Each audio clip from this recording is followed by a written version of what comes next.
Okay, let's answer some questions from the last market update. Actually, Apple is on the left list, but third from the end. However, Audi is not on the left list and managed to reach second place on the right. How? Any major shift happened that I sadly missed or failed to interpret? Well, this is the KPMG survey of auto executives, which is a survey of auto executives. So it's like some 900 of them, 800, 900, something like that.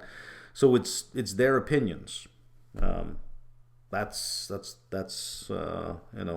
there isn't any empirical evidence that they collected and looked at and said, aha, this is what it is. In other words, it wasn't positivistic. It was simply just a survey of executives and what their opinions and thoughts were. What is the name of the video where you work the charge point options? It is in a folder called experimental positions. I took 3 experimental positions where I sold puts on 3. One with high conviction, sold calls, or sold puts, what did I do? I forget sold calls on TLT, I think that was one of them, that was high conviction. FCX was in there, that was mid conviction, and CHPT, I sold puts on CHPT, that was low conviction. I did that on purpose to have them assigned to me to demonstrate how you would use the options to work your way out of trouble. That once you were in trouble, how can you get out of trouble? And the point of it was, if you're down 4,000 on a position, bringing that to 0 is the same as saying, why not just take the loss and do something else? That means going from 0 to 4,000 somewhere else. These are the same 2 things. So you may as well just do that. A couple of questions. What are your thoughts on CBDC? Interested in your thought process. I don't know that, if we're talking about a central bank digital currency, I don't know that there's much distinction between that and a currency. I guess it comes down to this. Most people are focusing on the currency, the crypto. CRYPT, I'm spelling it right. Focusing on that. The crypto is a necessary evil. What should be focused on is the blockchain. Because if you have a blockchain, you must have crypto. Otherwise, who's going to verify transactions? So if you have this decentralized database, this distributed database, then there is no one responsible, no one single entity responsible for the costs of maintaining that. So who's going to verify transactions? Who's going to update the database? Somebody has to be motivated to do it, and that's what crypto is all about. It's to say, well, sure, listen, you can get lots of security with a distributed database where there are literally millions of copies of the same database. So it's difficult, if near impossible, to hack that database. Well, who's going to do it, right? And by the way, a distributed database is hugely inefficient, absolutely astronomically inefficient. So before we answer any question about crypto, you first have to answer the question about blockchain and say, what solution is the blockchain for? What problem do you have that a distributed database is a solution for? Now, it's a solution for something, but nobody really knows what it's a solution for yet. So it is an elegant solution looking for a problem. And whenever you do find a particular problem, you could solve that problem with a centralized database much more efficiently than you could with a distributed database. And I want you to think about your own lives. What pressing problem do you have in your life right now where a distributed database would be the answer, where you would say, oh, that's the answer right there? Now, for the test of it, you must be willing to pay $20 a month to be on the blockchain. What problem do you have in your life that's so pressing you would pay $20 a month to be there? I have none. And I put this question to a number of people, and none. The whole basis of the blockchain is built on a faulty assumption. The assumption being that a distributed database would solve problems. What problem? Name me a problem that you have where a distributed database is the solution. Well, you probably can't. It doesn't really matter if it's a solution to a problem. It simply could be an avenue to a super app, some incredible innovation or some incredible application where you say, this is fantastic. It's like Facebook, right? You know, Facebook started and it was free and everybody showed up for free because it was free and it became a new layer to the internet. But it didn't solve anybody's original problem that if Facebook had started by charging money, it probably wouldn't have gone anywhere. So it had to be free, much like the blockchain is free as well. Well, what super app is going to show up to exist there? That's what you need crypto. If you do have something that's distributed, you're going to need crypto because somebody must be motivated to process those transactions. No one's going to do it for free.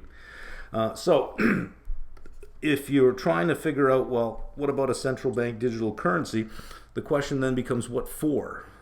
You know, there must be some reason why you need that particular thing, and it comes down to the existence of a blockchain. Is if you can think of a reason for that, then sure.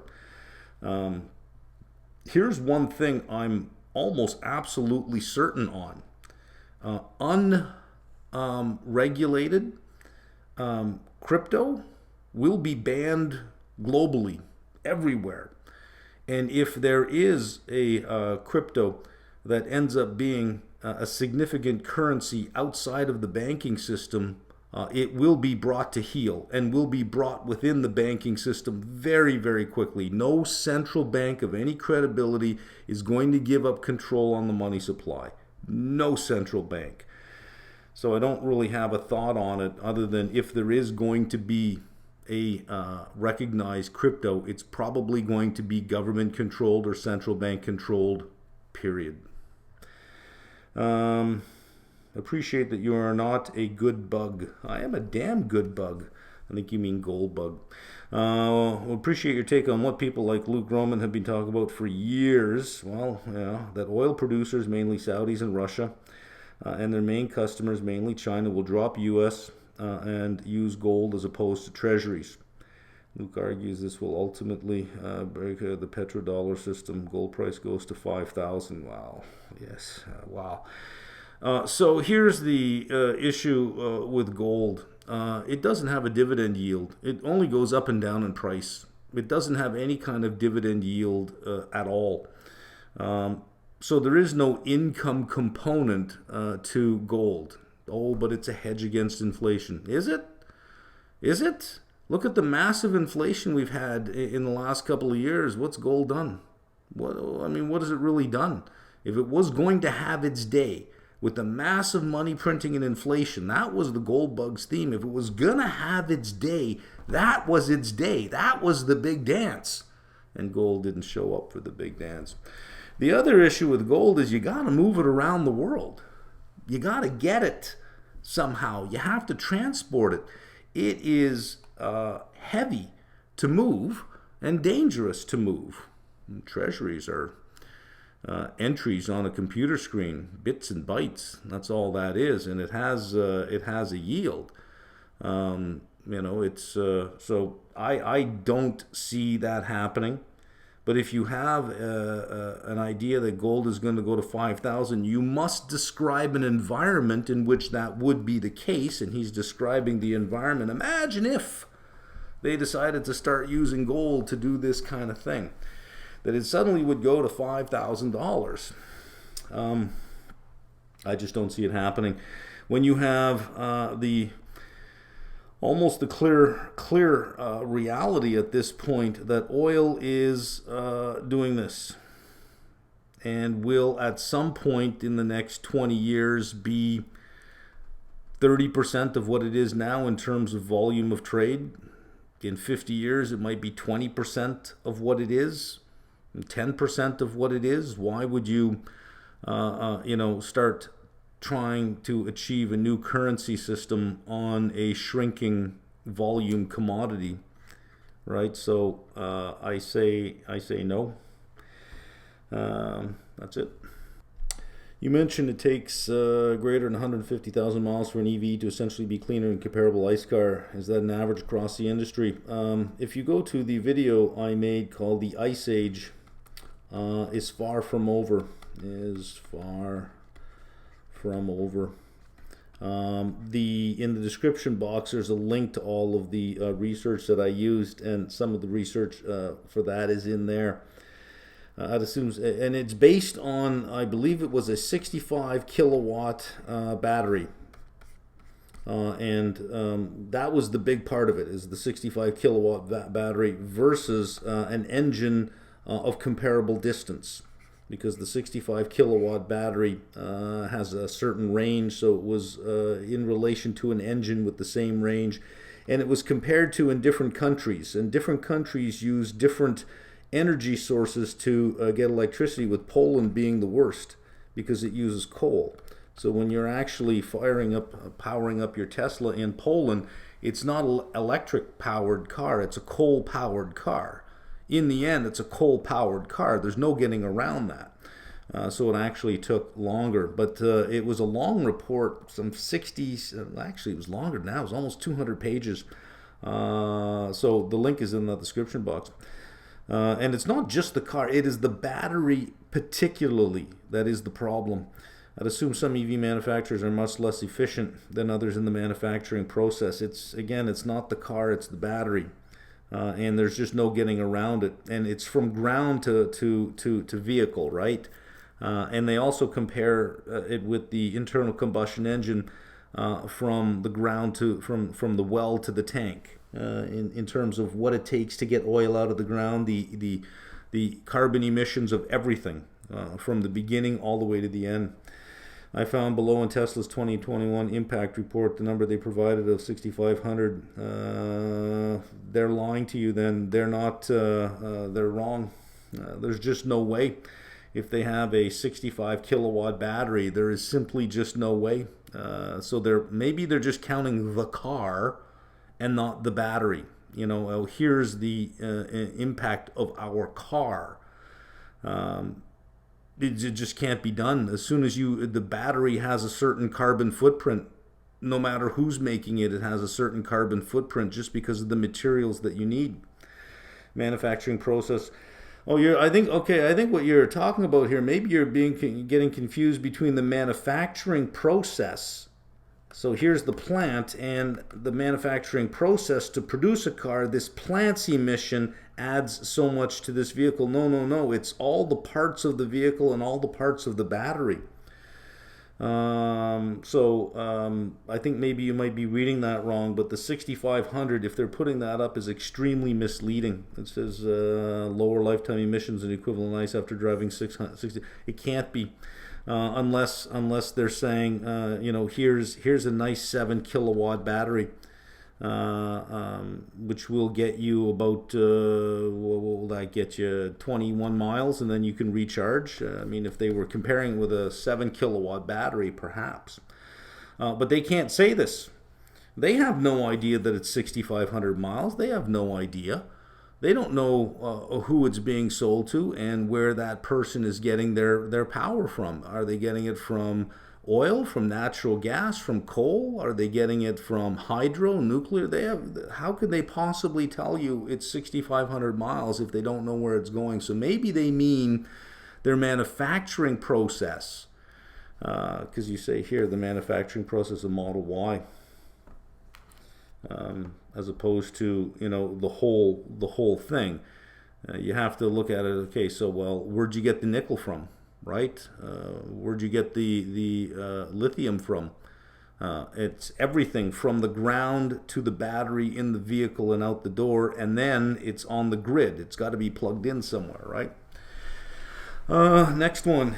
In 2007, when iPhone was launched, it was seen as yet another phone. I'm going to stop you right there. No, it was not. It was recognized as radical the moment he held it up on stage and he said, "Here you go." It was widely anticipated that the iPod would become a phone, that they'd put a phone feature on it. And there was just a lot of guessing as to what it would look like. And it had no keys. That was the big thing. It was absolutely radical. It had absolutely no keys. The first phone to have no keys. And it took a company that never made a phone before to break away from the keys. Because when you start building a phone, you say, okay, well, here's our keys. 1, 2, 3, 4, 5, 6. Let's get our keypad in. And what other interesting keys can we put? Where's the screen going to be? Is it going to be a flip? Is it going to be thin? Is there a antenna over here? Does it have a little flip out like that? What's it going to look like? But every phone up to that point had keys. Every single phone. The BlackBerry put a whole keypad, a whole keyboard on its thing, and that was seen as radical. But when iPhone launched, it was not seen as just another phone. It was recognized right away as a radical break. And it didn't take long to kill Motorola and Nokia. I mean, they were the first to go. I think within a couple of years they were dead. Absolutely dead. And then BlackBerry followed shortly after. It cleaned out the whole sector and created a new idea of what a phone is. Now, we don't buy phones. We buy internet-connected devices that happen to have a phone feature. Jobs saw through and created a very strong moat around it, and now Apple is creating an ecosystem around iOS devices. They've always had their ecosystem, even before the phone, iTunes. There was no other way to get your music onto your iPod other than through iTunes. They were already putting a noose around the whole system. Same with the Mac operating system. They never licensed that out like Windows did to other providers, so that a whole bunch of clones could be made. There are no Mac clones in that sense. They own everything they make. Everything they make. It all started to emerge after 2014. Till then, it wasn't clear. No, it was absolutely clear well before 2014, 2015. It was how they began on day one. They wrote their software for their hardware, period. Same could be the case for Tesla, hence the high multiple. But we're in the 2007, 2000. If we compare, I think no financial analyst can see through if this technology moat will persist. I believe an auto industry could possibly give a better view on this, but only if the person is not biased in his view. Well, we throw around, I see people throwing around that word a lot. Here's how you can tell if somebody is biased, is if they are inconsistent in their views. If they're inconsistent, then they have a bias. But if they're consistent, then they're not biased. So, I disagree with crypto because I go through a process and I think about it and I come up with the idea that it has it's the solution to no existing problem. Now, somebody who loves crypto would automatically say, oh, you're biased. No, just because I disagree, just because somebody disagrees with something doesn't make them biased. It just means that they're differently informed. They have a different opinion. So the throwing around the word biased is I think lazy when you're being critical of somebody who doesn't agree with what you already agree with. I will stay away from Tesla until the moat appears similar to Apple's. I don't know what moat Tesla could have. I mean, are you perhaps conflating the term proprietary technology with the word moat? But the markets were pricing it as if the moat had been created. The timing of Buffett in the Apple investment appears perfect in hindsight. Okay, I'm not following that. Probably Tesla will create a moat, or it could be Apple's cars. They are way ahead in the iOS ecosystem game. It could be Google with so much technology no one knows, and hence a very important lesson. This reminds me of is a bird in the hand is worth two in the bush. So I'm not quite sure what the argument here is, but as far as the first paragraph here, I'm not sure if you're referring to something that you read somewhere, but it is faulty. That when we, in this industry, because we're putting money at risk, that we want to be as rigorous and thorough as possible. And what we don't want to do is fall into narratives that sound nice, or say sentences that have no basis in fact, but if we say them in our heads enough time, they become fact to us. And now they are fact, even though we haven't fact checked them or determined if they were real. So it's always, I think, when you have some idea in your head or a sentence in your head, I know I do this quite often, as I say, well, can I find a source for that? Can I find a reference for that? And I'll Google it just to see if the statement is in fact a true statement. So as for the rest of this, I'm not too sure what the point was.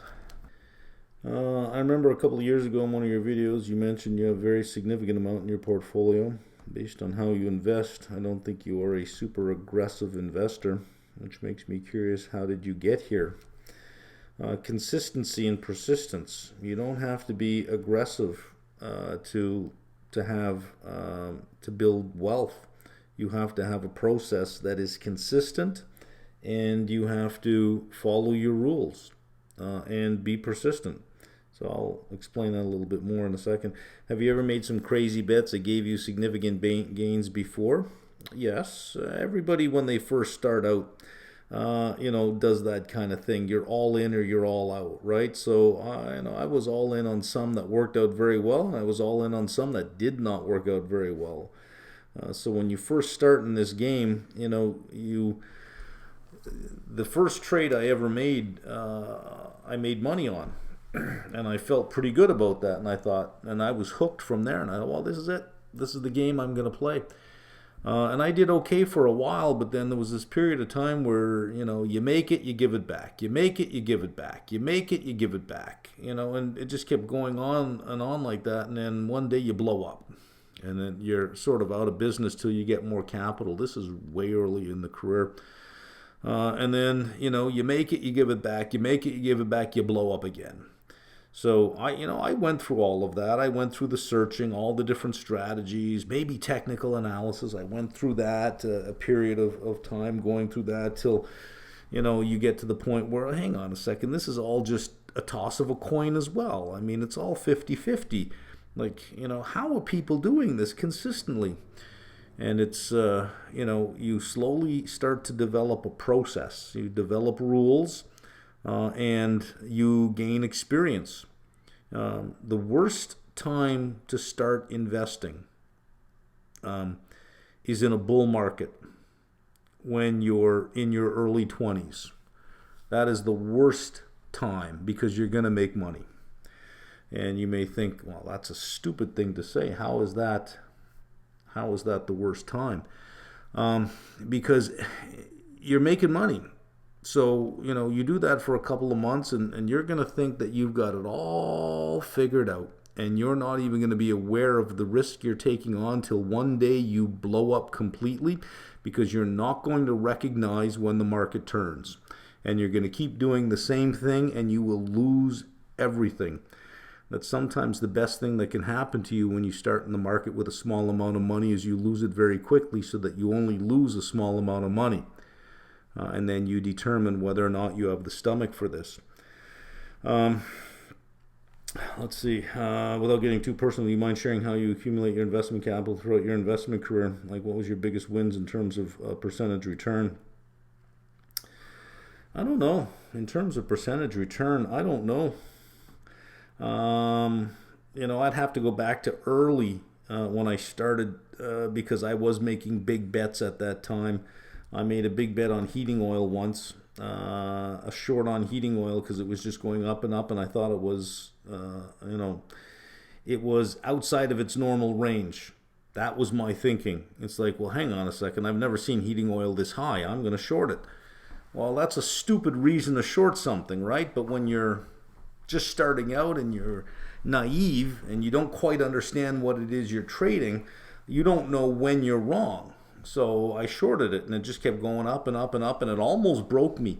And I just kept adding more and more to the short, to the point where almost everything I had was in a short on heating oil, and I needed it to break. I needed it to break, otherwise I was dead. and it broke. I got lucky. I wasn't good because I didn't know why I was shorting it. I had no fundamental reason for shorting it other than saying the price looks too high. Well, that's what rookies do. That was in my rookie days. I'm just very curious about how you balance the risk and return when you decide to bet big in the market. Well, I don't bet big. I bet consistently, and when I have a conviction on something, I'll stay with it for a long period of time, but I'll work the options all the time. Always work the options. And I don't manage positions per se. I manage my risk at a portfolio level, not at a position level. So I manage the level of exposure I have to the market, which is beta. But all stocks have different levels of beta. So if you multiply all your positions, all your dollar positions by beta, you'll get dollar beta, but options have a delta. So, it's not as if it's one share, it's point something, so you have to multiply it by that. So I watched the statistic called dollar delta beta, and I decide, do I want more of that or less of that? And I have no one position that can take me down. And I am in transition markets. I add or I try to bring this as close to zero as I can. If I think we're bearish, I try to bring that negative. As the market goes down, I'll bring that back to zero. If it keeps going down, I'll bring that positive. And I will trade against the crowd, because one thing that you can take away with you is that the volatility of fundamentals, economic fundamentals, company fundamentals, the volatility of fundamentals is way less than the volatility of public markets. Public markets overreact all the time. They overreact. So if you have the strength of character to stay in a position, the market tends to overreact all the time. There is no reason why companies need to change value by billions of dollars every single day. When you look at a publicly traded REIT and you see that it changes values by tens of millions of dollars per day, and you think, yeah, but your buildings don't. Like, you can get the same amount for the building today as you could a month ago, but you're down 12%. The value of your assets are down 12% on a publicly traded market. So there is some thinking that, well, private assets have too smooth a return series. So you have to de-smooth it to give it the volatility. I've always sort of been of the thinking, no, public markets have too much volatility. You need to smooth that, because I think the private markets probably have it right, is that there is no need for all that volatility. There is no need for big bets in that sense. If you can be right more often than you're wrong, forget about timing. That is brutally difficult to do, and work the options. Take your position and work the options. The options are a great way of generating an extra income stream on what you're holding, of lowering the risk of what you're holding, and slowly lowering the average cost basis of what you're holding. So, no, I don't make big bets. I used to. Big bets are like home runs. They're great if you can hit them, right? But look at every home run record holder. You look every year at who has the most home runs. I guarantee you they also have the most strikeouts. How would you build a small physical stock position in 80 shares by using options and purchasing a 10%? Okay, well, if you're buying calls and you're saying 80 shares, well, each call is for 100 shares, so there's not much you can do about that. But if you're saying, well, if you want a physical stock position of 80 shares and you're going to take a position of 10% at any given point in time, look for a option that has a delta of 0.08. That is the equivalent of 8 shares, and buy that. Now, if you're buying calls, as the value of that goes up, it's not like it crowds out the rest of the money that you have. You still have the money in your account for 72 more shares. You just buy calls. This, by the way, is a fraction of the cost of what 8 shares will cost you. You just find a call with a delta of 0.08. Now, that's way out of the money. So you may not be able to get there. The other thing you can do is just say, well, I recognize that I don't have the cash in my account to be playing options. Well, if you're buying call options, it really doesn't matter, right? If you're trying to sell options, you're never going to get that done. Not with if you're trying to just get 80 shares. At that point, I would say just buy 8 shares. Buying 8 shares of a stock is your profit and loss will be equivalent to having something with a delta of 0.08 on day one. There are some people,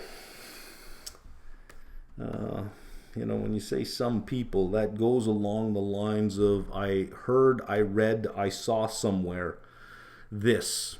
Well, where did you see it? Who said it? When did they say it? Are you sure that's what they said? Do they have the credentials that you'd want to listen to them? Are you sure they're right? I mean, this is when you say there are some people sounding alarm bells. The first thing that I would say is, who are these people? Where did you hear it? Where did you see it? I need to know in what context was it said in. Do I believe these people? Do they have gravitas? Are they people I would listen to? Anyways, sounding alarm bells of a brewing auto loan market problem in the U.S.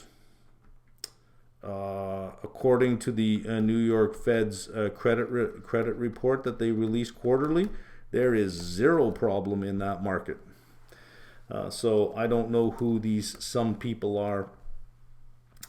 In the Applied Series video for portfolio management, I can't seem to find the portfolio builder and basket trader tools. Are these perhaps limited to IBKR Pro subscriptions? Well, I use IBKR Pro. Don't know that it's a subscription. It's just free software they have on their site that you download. Are you using WebTrader? If you're using WebTrader, yeah, you're probably not going to get it there. So just download the IBKR application to your desktop, install it, and you should have it.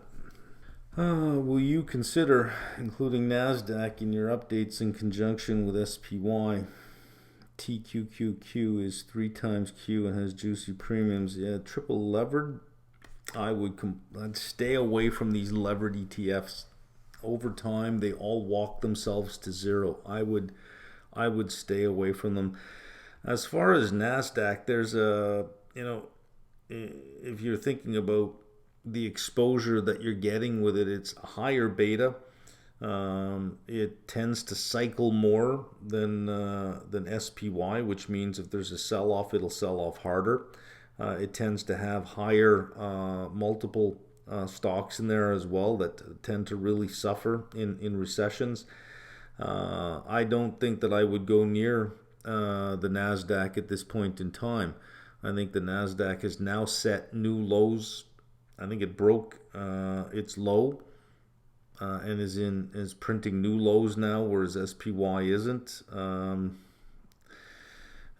Technology, communications, they don't tend to do well, and a lot of consumer discretionary, they don't tend to do well in slowdowns going into contractions. So I just wouldn't go near it.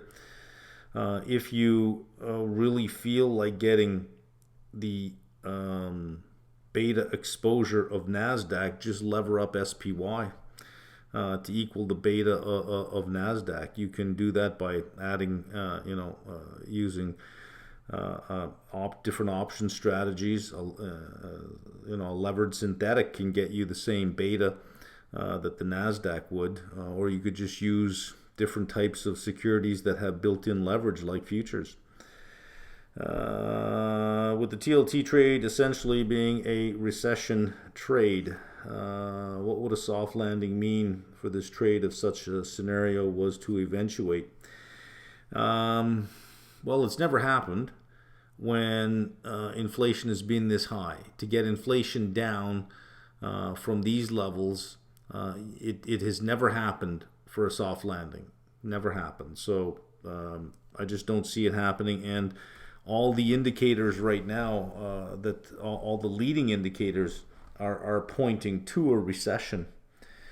So I'm still in the recession camp. But let's just, for argument's sake, think about a soft landing and what it would mean.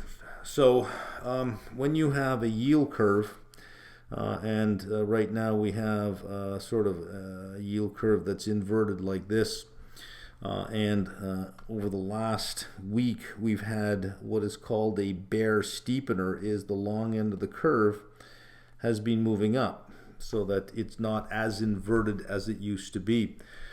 So these are par rates, and they are risk-free in the sense that they are default risk-free. When we call them risk-free rates, they're not risk-free. They have interest rate risk associated with them. They're just default risk-free. The further out you go, you do have your short-term rate, and you're going to have some kind of inflation expectation built into it, plus some uncertainty about the inflation expectation. And typically with upward sloping curves, you have some kind of term premium, although it's very, very small. If you are getting a soft landing, this component has to be coming down. That's the only way to achieve a soft landing, is this component has to be coming down with growth, with real GDP growth looking good. And if this component is coming down, you're going to see the 2-year rate eventually start to drop. And if the 2-year rate drops, that tends to propagate to the rest of the curve. In fact, you'll probably see the 1-year sort of drop as well. So it's going to take this component out of the long end of the curve, and this risk-free rate will follow along probably with the 2-year rate. So you would have a lowering of the yield on the 30-year.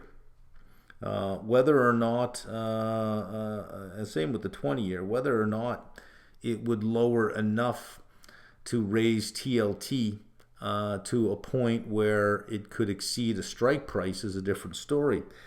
TLT is not a bond. TLT is an ETF, a duration-constrained ETF, which means it tries to maintain a particular duration. So there are times where it will purposely take losses on particular bonds when they can't hold those bonds because the duration is too low and it's pulling their duration below what their constraint is. They either sell the bond or they'll use some futures contracts to keep their duration in line. I really haven't did a deep dive into the portfolio construction of TLT, but a soft landing would still have some yield drop for TLT. The yield would come out because the components, maybe not the term premium, but the big one here, the inflation expectation would come out, and the risk-free rate would start to give way because the 2-year would anticipate that. Separately to this, if the BOJ was to continue tightening, could this affect the TLT trade? I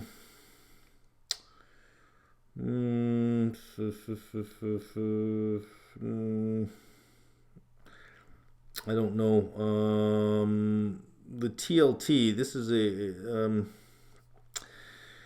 I don't know how I could make that argument. I'm sure that you can make an argument, but you can make an argument that it wouldn't.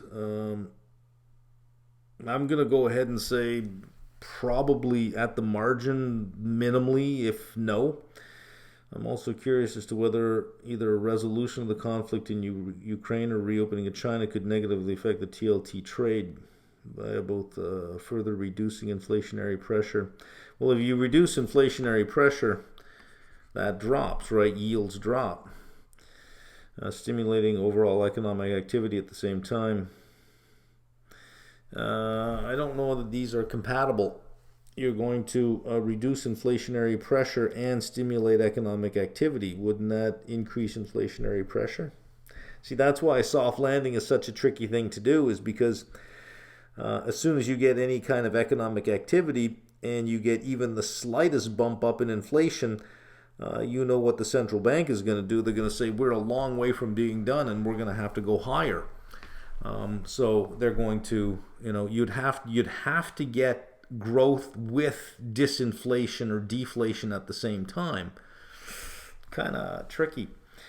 I'm asking these questions a couple of months ago. I entered into TLT initially as a large position. So that's always a problem, right?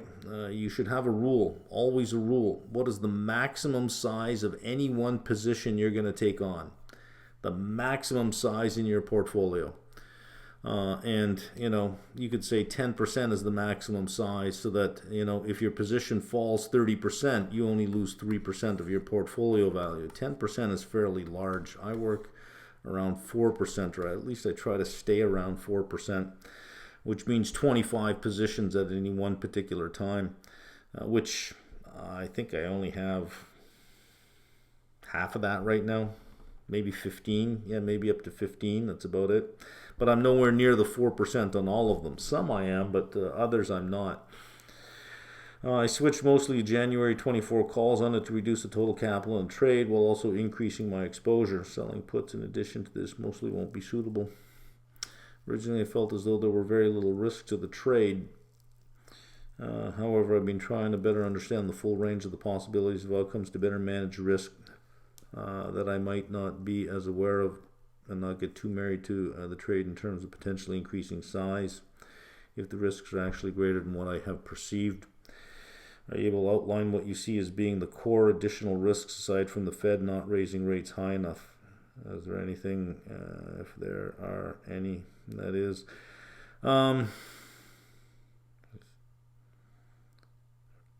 Core additional risks aside from the Fed not raising rates high enough. You don't want them to raise rates high enough. You want them to have a reason to stop. That's why it's a good recession trade, and you have all the way to January of 2024. It's only December of 2022. It's way too early at this point in time to say, oh my God, I'm wrong on the trade. The terminal date is 13 months from now. And it does require a bit of patience, that you do have to wait. And typically when you take a position, you never take a 100% position on day one. You never do that. You would determine the maximum exposure that you want, and then you would, if they're calls, if you're buying calls and you're comfortable only losing, let's say on any one position, you don't want it to represent any more than 2% of your portfolio, then that is the maximum that you do. You would then start with 0.5. So if you have, $10,000 and you don't want to lose more than $200 on any one single position, your first trade would be to buy, you're down to $50. You're buying $50, whatever options you can get. With small portfolios, it's, you have to pick and choose the fights you want to fight. A small portfolio, you would say, well, it doesn't make any sense for me to do this because by the time I buy an option for $50, it's so far out of the money, it would never pay off anyways. I'm just throwing away the $50. Yeah. But never, ever, ever take a 100% position on day one. Even if you think, okay, this sounds like a nice, easy win, off I go. This is a longer term trade, and you step into these long-term trades. You have to have a trade plan. You have to have a thesis of why you're investing in something. You need that thesis because you need to know when you're wrong. You're wrong when your thesis is wrong. You're not wrong when the price drops. So, for example, if you buy ABC and you don't know why you bought ABC and ABC drops $1, you'll start thinking, I was wrong to buy ABC. Well, if you had no reason to buy it, you were wrong to buy it to begin with. But if you had a thesis about ABC and it dropped $1, you don't say, I was wrong in buying ABC. You look at your thesis and you say, is my thesis wrong? And if it's not, well, this is what the market does. So, we're here and we think TLT will get here. That's you can do enough research and you can have enough experience in the market and some intuition, and you could say, well, I can see this kind of scenario unfolding more likely than not, and rates are going to come down because of a recession, so here we go. Well, that's a destination. If you asked me to forecast the path, almost impossible. It could do this. It could do this. It could do this. The pathway is unknown, and it's not the pathway that I'm betting on. The way that you eliminate the risk of the pathway is you never take a 100% position on day one. Never. You take one little position and then you wait for the market to tell you what you want to do next. So had you taken only a 25% position instead of a 100% position, and you've seen TLT pull back, you would then say, this is a great opportunity to add the other 25%, because you would say, is my thesis still a reality? And you would say, I've seen the market weakening. We're seeing demand in China dropping. We're seeing it with Tesla. We're seeing it with NIO. NIO warned that it's not going to make its deliveries this month. It's seeing dropping demand. We don't know that China can help bring us out of this potential recession that seems to be looming. We're seeing a drop-off in economic activity almost everywhere we look, although we are seeing inflation starting to come down as well. Nothing is threatening our thesis. Nothing really has threatened it. So then you would add the next leg of your trade. The other thing you can do, if you get, I think today was an ex-dividend date on TLT, by the way, or tomorrow I think is the ex-dividend date on TLT. So don't be surprised tomorrow if you see TLT down a buck or $1.20. It's an ex-dividend date. It's not a big deal because TLT over time earns interest. So they have accrued interest every day. So over the course of the next quarter, that will just be made back slowly on a daily basis through accrued interest. So don't worry about that. But if TLT has, we get into January and TLT has a nice rally. What you can do wherever you bought these calls is you can go above and you can sell calls to lower your exposure. So you're going to sell these calls above and you now have a bull spread, right? That is a bull spread. BS. Shouldn't say it that way. It's a bull spread. So TLT rises up, you sell some calls above it, you say, okay, well, there's a $5 spread and, it cost me $2.20 to get it. So $2.20 might pay off for $5. And then TLT falls back down. Well, what you can do is you can close those calls you made and you might make $1 or $2 on these calls. That would lower the price of these calls. It rallies again. Sell the call, step into another bull spread. It comes back down again. Well, close them off and lower the price of this so that if you can't sell puts underneath, sell calls above. When you sell calls above, there is no cost to doing that in terms of margin because it's a spread.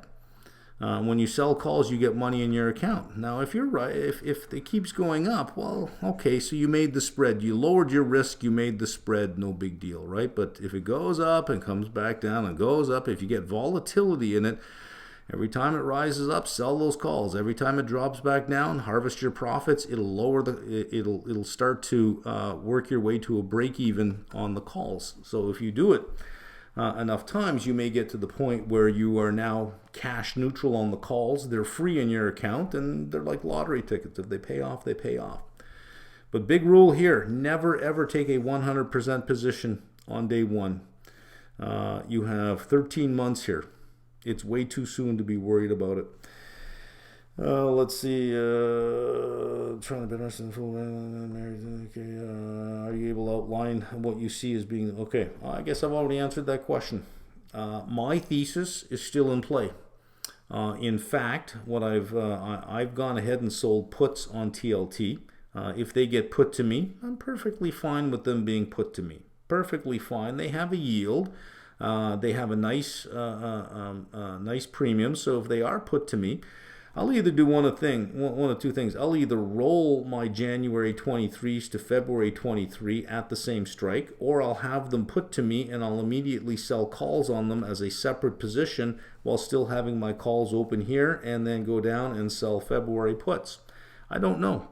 I don't know what I'm going to do, but because I didn't take a 100% position on this, I have flexibility to do what I need to do now.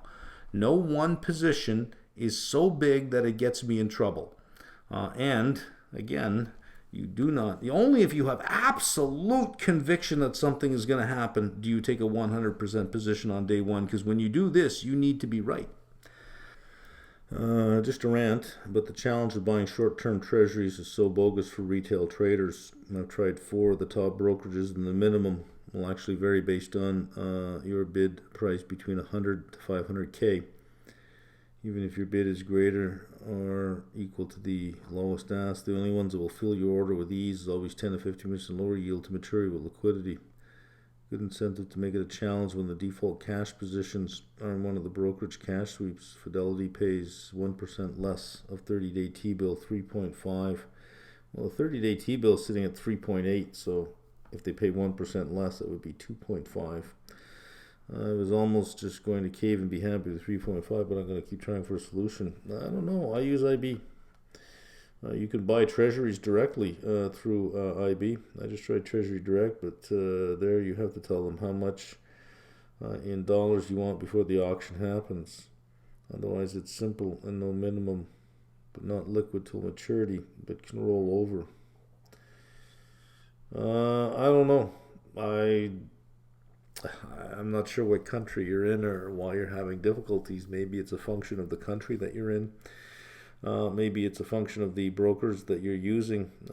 Just open an account with Interactive Brokers. There's a treasury option. You click on that. You can click on the list of treasuries you want. They're right there, and you can get a bid and ask. And not for all of them, but for quite a few of them. IB pays on cash 3.83%, on U.S. cash 3.83. The 30-day T-bill rate is that.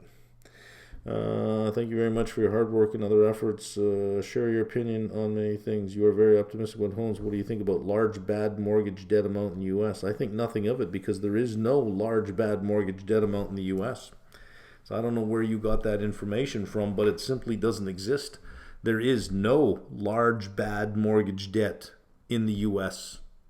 I shouldn't say none. There's some, but it's lower than pre-pandemic. Again, New York Fed, the Consumer Credit Report breaks down mortgages by credit score. It tells you how much is in distressed, and if you look at the chart they give you for distressed, you can look all the way back through, I think it goes back 20 years, 30 years. It's never been lower. There is no large bad debt mortgage in the U.S. How to take advantage of the IG corporates yielding over 5% on a strategic asset allocation context, raising bonds to 60 and selling equities to 40. Well, you could. Although if you're going to do that, I don't know that I would just buy an IG that's yielding 5. I'd buy a triple B. I'd buy some triple Bs, because the credit spread in there has a very high correlation with equities. So it is having credit risky bonds in your portfolio, corporate bonds in your portfolio, has some equity exposure to it already, because the credit spread is pro-cyclical, much like equities are.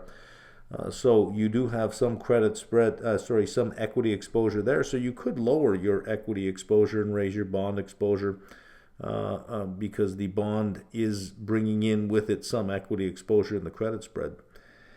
Would you be able to explain why the muni yield curve is less inverted than the treasury yield curve? Well, munis are not default risk-free. They do have default risk. So there is going to be some credit, some spread on the muni to reflect the fact of its credit rating, whatever its credit rating happens to be. So the longer the term you're holding that, the higher the probability that you would default. So if we're just looking at the term premium that would be put in because of its default, it would be upward sloping. So if you have a downward sloping treasury curve but an upward sloping credit premium curve, it would result in a curve that is not as inverted. Does the tempering of EV growth expectations hurt or change your view for significant growth in metals and miners? Nope. I recall you mentioned a thesis on underinvestment in commodities required to undertake the large-scale change to EV. This combined with increased demand could lead to a boost to miners. Yep. No, it hasn't changed my view on that at all.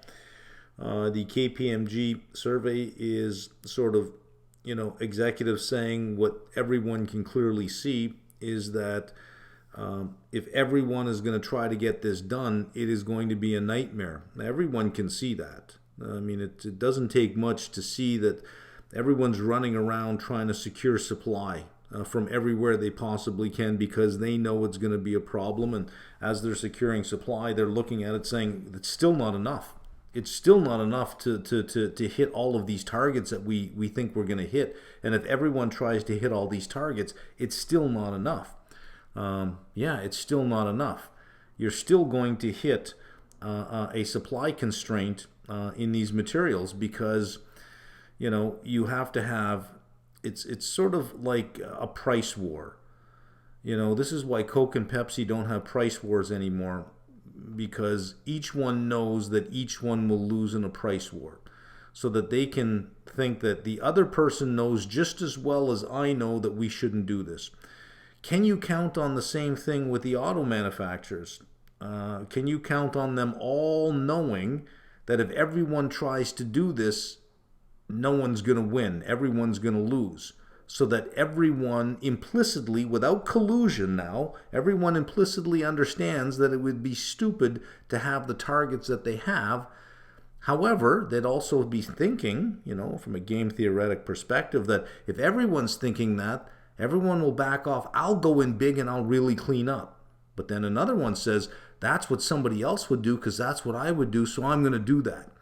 So there are two equilibriums here. There's the equilibrium where everyone says, hey, let's just pull back a bit, and they grow their EV lineup at the same pace that mines grow, and that supply grows so that it doesn't push the price up.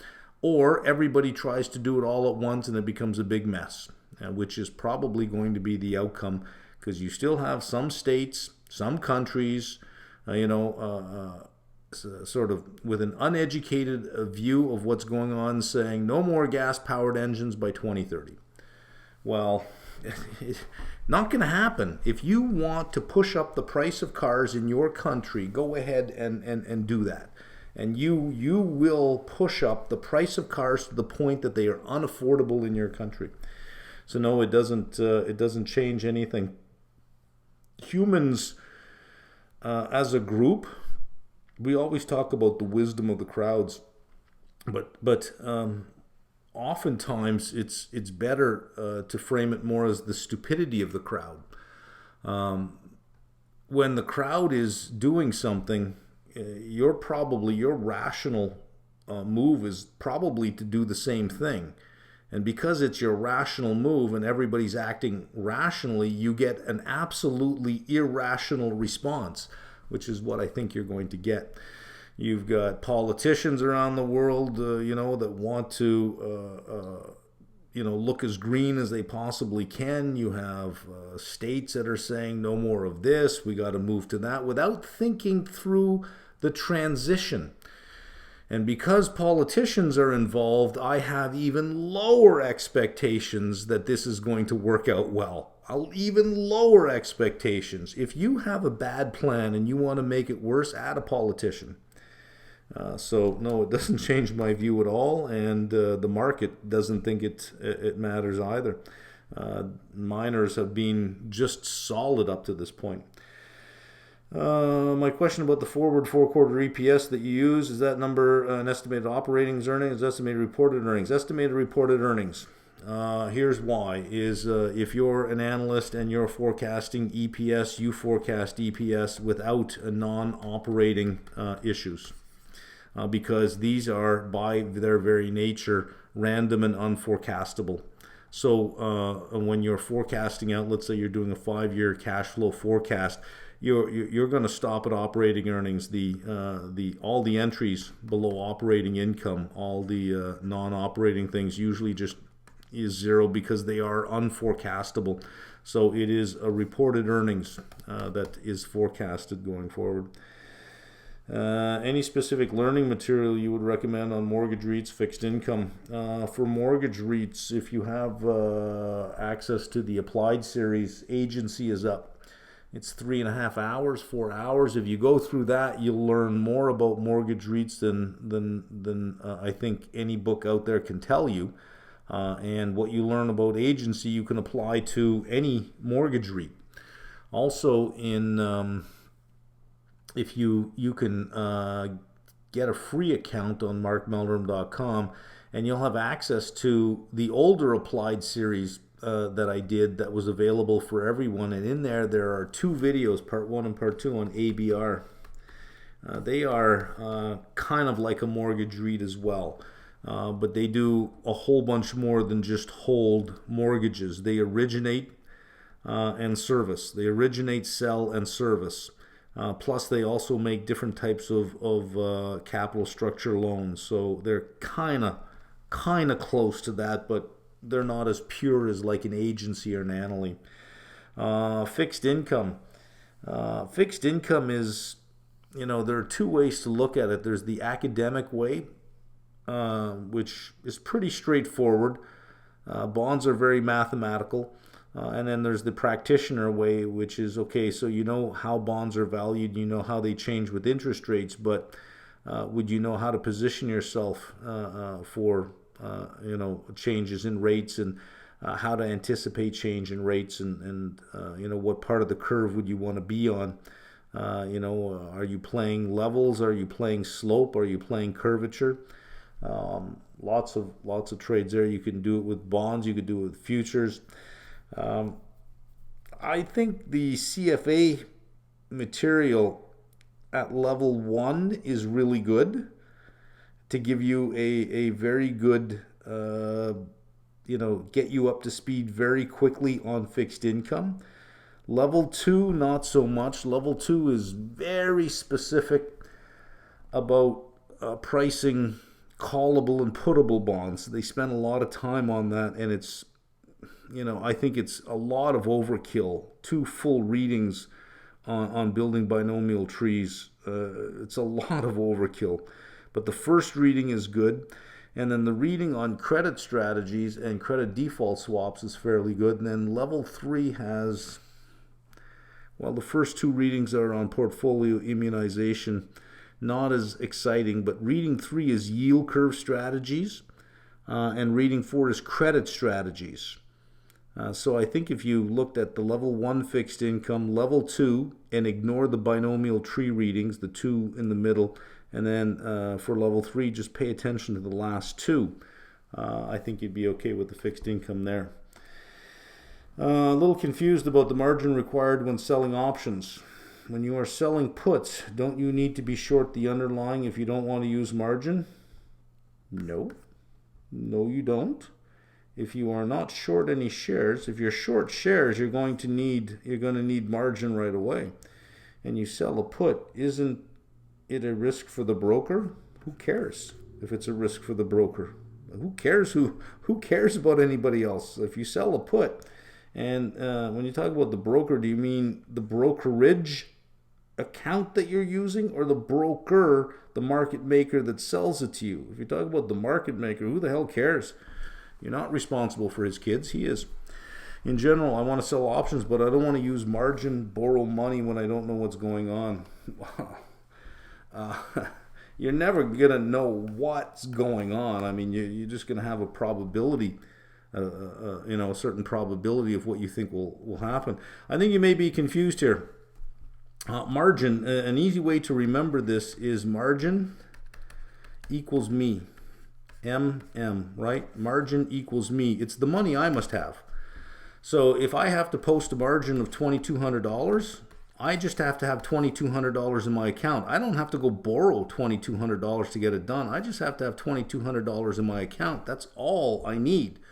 So my broker just says, look, you have $2,200 in your account? You do? Good enough. You can sell that put. That's all that's required.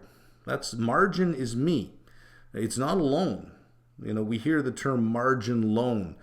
A margin loan is a loan you get based on what you have, right? So the margin required is what you must put up, not your loan. Margin equals me. So when you sell a put, as long as you have the money in your account, it'll tell you what the margin requirement is before you place the order. And if you've got that money in your account, you're good. You're not borrowing any money by doing that. And you should have a broker that pays you a return on the cash that you have. And if you don't, you should be putting this in short-term money, in some kind of short-term T-bill or something. But as somebody else explained earlier, it's not as easy depending on the broker that you have. Behavioral finance related question. How do you drown out the noise once you've established a position and it seems to be working against you shortly after doing so? Actual personal example. A few weeks ago, back when TLT was below 100, I almost bought a bunch of calls and sold some puts to partially finance the purchase. I ended up not doing so, hoping it would go back down. And at first it didn't. Now a few days ago I bought January 2024 calls at a strike 115 for 625. Today sold some put credit spreads to minimize my margin requirements, 90-70. My main challenge is that since I've entered my long leg position, I've been struggling with constant doubts and going down a rabbit hole of the Fed is far from being done raising rates articles, even though my thesis is contrary to that. Well, you could have a thesis that, when you say your thesis is contrary to that, is it contrary to the Fed is far from being done raising rates? Is that your thesis? Or is your thesis that a recession will cause the Fed to cut? That's the thesis I have, is a recession will cause the Fed to cut. So I don't really care how high they raise rates. In fact, the higher they raise rates, the higher the probability this is going to happen. How do you manage to drown out the noise and constant bombardment of articles that are against your thesis? Well, I've thought this through, and the term for this is 13 months. It's way too early to be shaken out of my trade. It's only December of 2022. Yeah, soon to be January of 2023, but I'm still, a good 12 and a half months away from the expiration of these options. That's a long time. There's lots I can do during that period of time. Nobody really knows how we're going to get to where we're going to get to. I have some idea of what the destination looks like. I don't know when it's going to happen. We could get through earnings season and earnings is good and guidance is good. And, and inflation pops up in January and the Fed raises rates in February, but the economy is solid and the economy is not losing jobs. That could happen. And then something happens in June and bang, that's it. That's the end of it. I got all the way to January and I have a trade plan. I have a thesis that I start with, and I ask myself, is my thesis still in play? So far, my thesis is still in play. Nothing I'm seeing is telling me any different. And if I hear somebody saying the Fed's going to go much higher, well, let them. Good, because that I shouldn't say good in that sense. It is a net positive for the trade because it reinforces my belief that a recession will happen. Then I take an initial position because I think we're going here. I don't know what's going to happen. And even before I take the initial position, I think, well, what if the price goes up? What if the price goes down? How high would the price have to go before you do something? And what would you do? I can do a whole bunch of things. I'm long calls over here. As I explained earlier, I can go above that and I can sell a call up here and turn it into a bull spread. I can go to a higher price and buy some more calls at this higher price. If the price goes down, well, I'm looking to sell puts to get myself dollar neutral. But if it goes down, I would then say, is this still in play? Yes, it is. Let's go ahead and sell some puts. I'll sell some puts and I'll say, well, what if the price continues to go down? Are you comfortable with them being put to you? Yes, I am. Then I can win. I win-win on that because I'm comfortable being put to me. If I'm not comfortable with them being put to me, that's fine. If it does go down, I will roll them over to February at the same strike price. And when I do, I'll pick up a little extra time value. Every time you roll at the same strike price, you pick up incremental amounts of time value. Incremental amounts of time value. And that would be my plan on the downside. I would continue to do that. Eventually, I'd probably have them put to me. I'd probably own them because it does have a dividend yield. I'd work my way out of the problem. Unless my thesis was wrong. And if my thesis was wrong, then I would think, okay, well, I have this position now. What are my options? So I'm aware, you can think of all the things that you have, all of the strategies you have as different tools in your toolbox, and depending on what's wrong, you know which tool you can use to fix it. So it's a matter of understanding all the strategies available to you. When the market moves, you know what you can do. The binary option of buy, sell, buy, sell, buy, sell, it's like, oh, I'm losing money, let me take a loss. I'm way beyond that. I shouldn't say I never take losses. I do take losses, but not initially. I will work my way. I'm fairly successful at working my way out of problems. As long as there's options, I know that I can work my way out of problems. I hope that answers the question. Thanks again for sharing. I know you mentioned about auto companies. Applied what I learned from the sector analysis. Consumer discretionary sector will be doing well during a recession. No, it will not. Consumer staples will outperform the market during a recession. That doesn't mean consumer staples won't go down. Consumer staples could be down 10% in a recession, but the market could be down 30%. Consumer staples outperforms the market on the way, in a recession. Nowhere in there did I say consumer staples goes up in a recession. I said consumer staples outperforms. Consumer discretionary massively underperforms. You do not want to be there. Central bank action and forward looking of the market.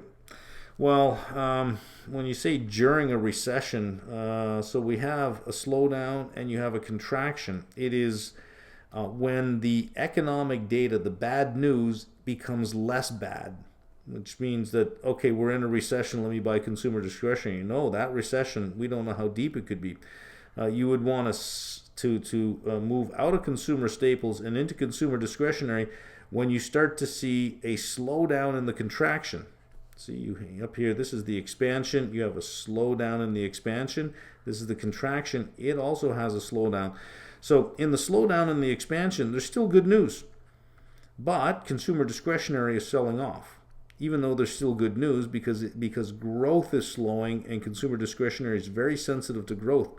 Here you have less bad news. It's still bad news, but consumer discretionary is going up because growth is becoming less and less negative. It'll flatten out and start to turn up. Consumer discretionary will see that first. You have to wait until you see bad news come out for a period of time, and then when the bad news becomes less bad news, the second derivative, that's when you start to think about small cap exposure, high beta stock exposure, growth stock exposure. Only then do you start thinking of that.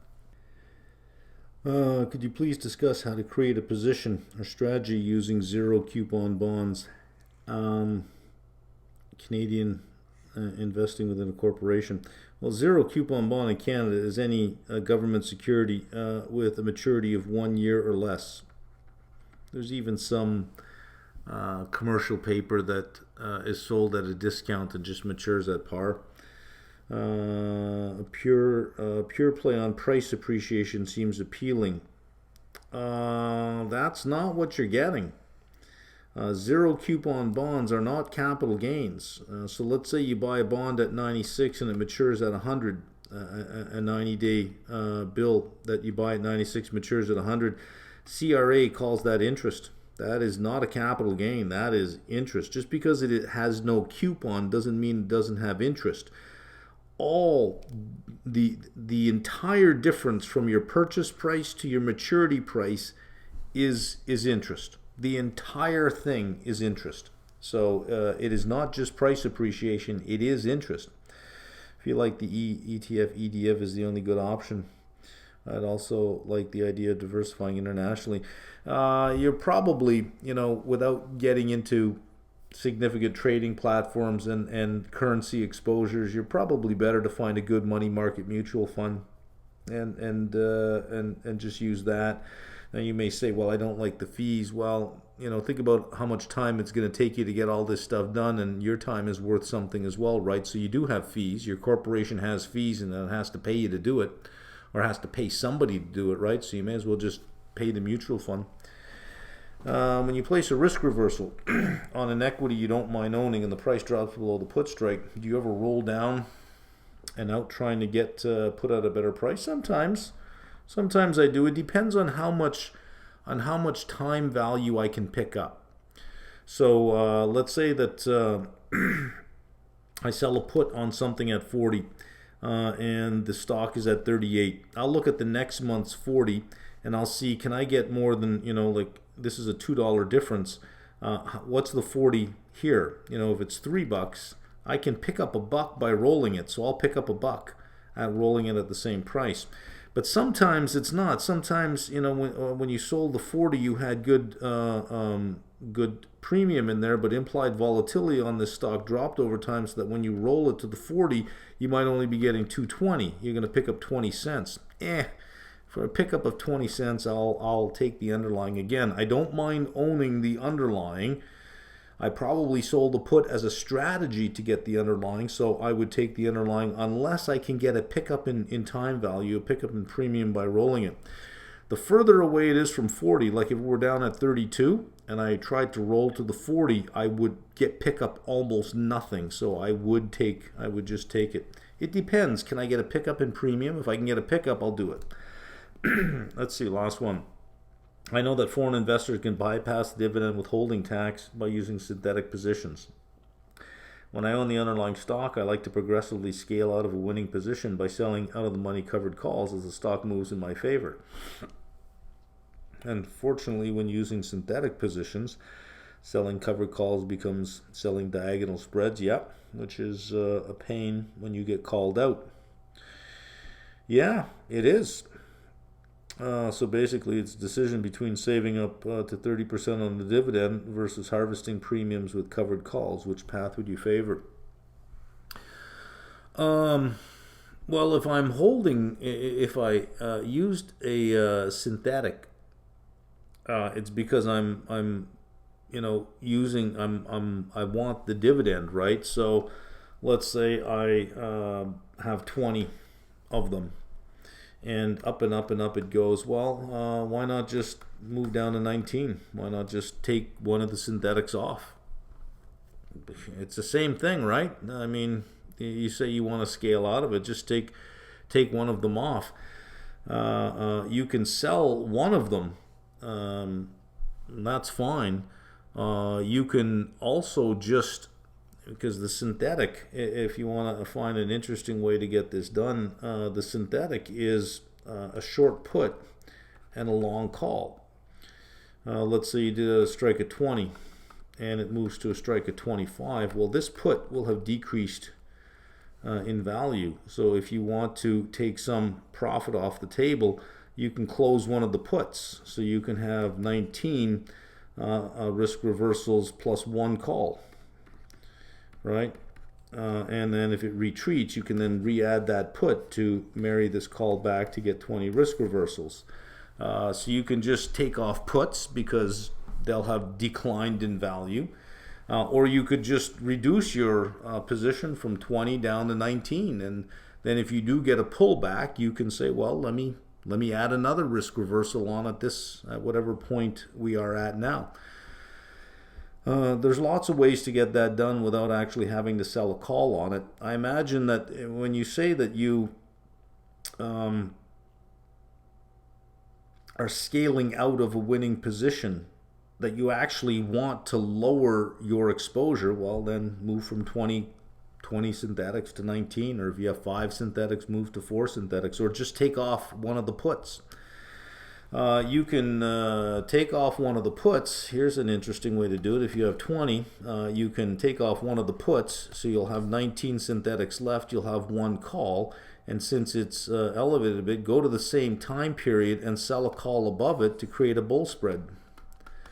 Right? And if the stock does pull back, well, you'll make money on the call, and you'll be able to rebuy the put or resell the put at a higher value, so you can make it on both ends. And if it keeps on going up, well, that's okay. You do the same thing. Go down to 18, and now you'll have 2 calls. You go ahead and you sell another bull spread above here, which means if it's gone up some more, you'll sell something a little bit higher, and you can create successive bull spreads like that. And that is that's it. That's it for this year. All right. It's Wednesday the 28th, 29th. Yeah, I won't talk to you till 2023 now.